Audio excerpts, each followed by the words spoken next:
Hello guys, তো আজকে আমাদের গাড়িটা খালি হইতেছে।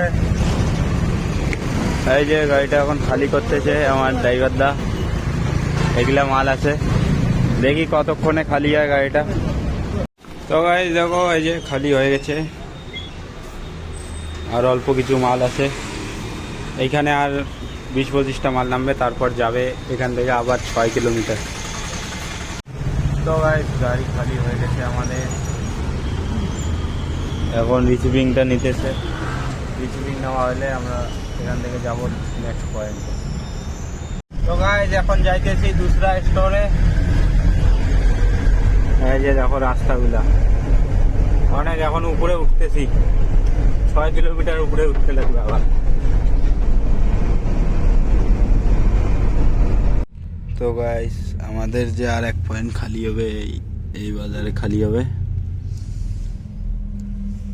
রাত্রিবেলায় আসছিলাম, খালি করেনি, এখন খালি করবে আজকের দিনে। তো আজকের ব্লগ এখানে শেষ, দেখা হবে নেক্সট ব্লগে। Bye bye.